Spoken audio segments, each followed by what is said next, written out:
Good evening, my fellow Americans. First, I should like to express my gratitude to the radio and television networks for the opportunities they have given me over the years to bring reports and messages to our nation. My special thanks go to them for the opportunity of addressing you this evening. 3 days from now, after half a century in the service of our country, I shall lay down the responsibilities of office as, in traditional and solemn ceremony, the authority of the presidency is vested in my successor. This evening, I come to you with a message of leave-taking and farewell, and to share a few final thoughts with you, my countrymen. Like every other citizen, I wish the new president and all who will labor with him Godspeed. I pray that the coming years will be blessed with peace and prosperity for all. Our people expect their president and the Congress to find essential agreement on issues of great moment, the wise resolution of which will better shape the future of the nation. My own relations with the Congress, which began on a remote and tenuous basis when, long ago, a member of the Senate appointed me to West Point, have since ranged to the intimate during the war and immediate post-war period, and finally to the mutually interdependent during these past 8 years. In this final relationship, the Congress and the administration have, on most vital issues, cooperated well to serve the nation good rather than mere partisanship, and so have assured that the business of the nation should go forward. So my official relationship with the Congress ends in a feeling, on my part, of gratitude that we have been able to do so much together. We now stand 10 years past the midpoint of a century that has witnessed 4 major wars among great nations. 3 of these involved our own country. Despite these holocausts, America is today the strongest, the most influential, and most productive nation in the world. Understandably proud of this preeminence, we yet realize that America's leadership and prestige depend not merely upon our unmatched material progress, riches, and military strength, but on how we use our power in the interest of world peace and human betterment.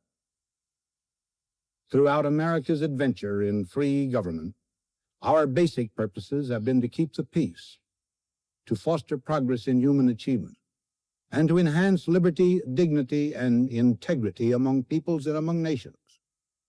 To strive for less would be unworthy of a free and religious people. Any failure traceable to arrogance or our lack of comprehension or readiness to sacrifice would inflict upon us grievous hurt, both at home and abroad. Progress toward these noble goals is persistently threatened by the conflict now engulfing the world. It commands our whole attention, absorbs our very beings. We face a hostile ideology, global in scope, atheistic in character, ruthless in purpose, and insidious in method. Unhappily, the danger it poses promises to be of indefinite duration. To meet it successfully, there is call for not so much the emotional and transitory sacrifices of crisis, but rather those which enable us to carry forward steadily, surely, and without complaint, the burdens of a prolonged and complex struggle with liberty, the stake. Only thus shall we remain, despite every provocation, on our charted course toward permanent peace and human betterment. Crises there will continue to be. In meeting them, whether foreign or domestic, great or small, there is a recurring temptation to feel that some spectacular and costly action could become the miraculous solution to all current difficulties. A huge increase in newer elements of our defenses, development of unrealistic programs to cure every ill in agriculture, a dramatic expansion in basic and applied research. These and many other possibilities, each possibly promising in itself, may be suggested as the only way to the road we wish to travel. But each proposal must be weighed in the light of a broader consideration, the need to maintain balance in and among national programs. Balance between the private and the public economy. Balance between the cost and hoped-for advantages. Balance between the clearly necessary and the comfortably desirable. Balance between our essential requirements as a nation and the duties imposed by the nation upon the individual. Balance between actions of the moment and the national welfare of the future. Good judgment seeks balance in progress. Lack of it eventually finds imbalance and frustration. The record of many decades stands as proof that our people and their government have, in the main, understood these truths and have responded to them well in the face of threat and stress. But threats, new in kind or degree, constantly arise. Of these I mention two only. A vital element in keeping the peace is our military establishment. Our arms must be mighty, ready for instant action, so that no potential aggressor may be tempted to risk his own destruction. Our military organization today bears little relation to that known of any of my predecessors in peacetime, or indeed by the fighting men of World War II or Korea. Until the latest of our world conflicts, the United States had no armaments industry. American makers of plowshares could, with time and as required, make swords as well. But we can no longer risk emergency improvisation of national defense. We have been compelled to create a permanent armaments industry of vast proportions. Added to this, 3.5 million men and women are directly engaged in the defense establishment. We annually spend on military security alone more than the net income of all United States corporations. Now, this conjunction of an immense military establishment and a large arms industry is new in the American experience. The total influence, economic, political, even spiritual, is felt in every city, every state house, every office of the federal government. We recognize the imperative need for this development, yet we must not fail to comprehend its grave implications. Our toil, resources, and livelihood are all involved. So is the very structure of our society. In the councils of government, we must guard against the acquisition of unwarranted influence, whether sought or unsought, by the military-industrial complex. The potential for the disastrous rise of misplaced power exists and will persist. We must never let the weight of this combination endanger our liberties or democratic processes. We should take nothing for granted. Only an alert and knowledgeable citizenry can compel the proper meshing of the huge industrial and military machinery of defense with our peaceful methods and goals, so that security and liberty may prosper together. Akin to and largely responsible for the sweeping changes in our industrial military posture has been the technological revolution during recent decades. In this revolution, research has become central. It also becomes more formalized, complex, and costly. A steadily increasing share is conducted for, by, or at the direction of the federal government. Today, the solitary inventor, tinkering in his shops, has been overshadowed by task forces of scientists in laboratories and testing fields. In the same fashion, the free university, historically the fountainhead of free ideas and scientific discovery, has experienced a revolution in the conduct of research.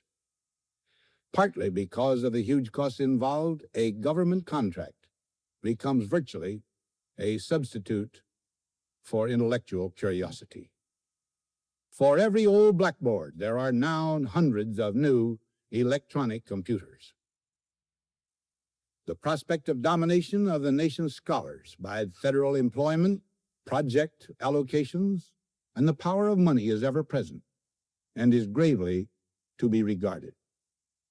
Yet in holding scientific research and discovery in respect, as we should, we must also be alert to the equal and opposite danger that public policy could itself become the captive of a scientific, technological elite. It is the task of statesmanship to mold, to balance, and to integrate these and other forces, new and old, within the principles of our democratic system, ever aiming toward the supreme goals of our free society. Another factor in maintaining balance involves the element of time. As we peer into society's future, we, you and I, and our government must avoid the impulse to live only for today, plundering for our own ease and convenience the precious resources of tomorrow. We cannot mortgage the material assets of our grandchildren without risking the loss also of their political and spiritual heritage. We want democracy to survive for all generations to come, not to become the insolvent phantom of tomorrow. During the long lane of the history yet to be written, America knows that this world of ours, ever growing smaller, must avoid becoming a community of dreadful fear and hate, and be instead a proud confederation of mutual trust and respect. Such a confederation must be one of equals. The weakest must come to the conference table with the same confidence as do we, protected as we are by our moral, economic, and military strengths. That table, though scarred by many past frustrations, cannot be abandoned for the certainty agony of disarmament of the battlefield. Disarmament with mutual honor and confidence is a continuing imperative. Together we must learn how to compose differences, not with arms, but with intellect and decent purpose. Because this need is so sharp and apparent, I confess that I lay down my official responsibilities in this field with a definite sense of disappointment. As one who has witnessed the horror and the lingering sadness of war, as one who knows that another war could utterly destroy this civilization, which has been so slowly and painfully built over thousands of years, I wish I could say tonight that a lasting peace is in sight. Happily, I can say that war has been avoided. Steady progress toward our ultimate goal has been made, but so much remains to be done. As a private citizen, I shall never cease to do what little I can to help the world advance along that road.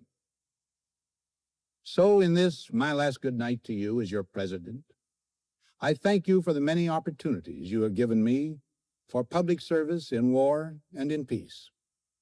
I trust in that service, you find some things worthy.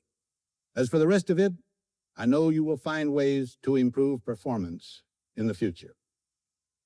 You and I, my fellow citizens, need to be strong in our faith that all nations under God will reach the goal of peace with justice.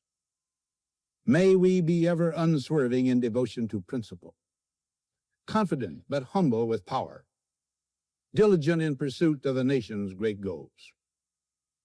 To all the peoples of the world, I once more give expression to America's prayerful and continuing aspiration. We pray that peoples of all faiths, all races, all nations may have their great human needs satisfied, that those now denied opportunity shall come to enjoy it to the full, that all who yearn for freedom may experience its spiritual blessings. Those who have freedom will understand also its heavy responsibility. That all who are insensitive to the needs of others will learn charity, and that the scourges of poverty, disease, and ignorance will be made disappear from the earth, and that in the goodness of time, all peoples will come to live together in a peace guaranteed by the binding force of mutual respect and love. Now, on Friday noon, I am to become a private citizen. I am proud to do so. I look forward to it. Thank you, and good night.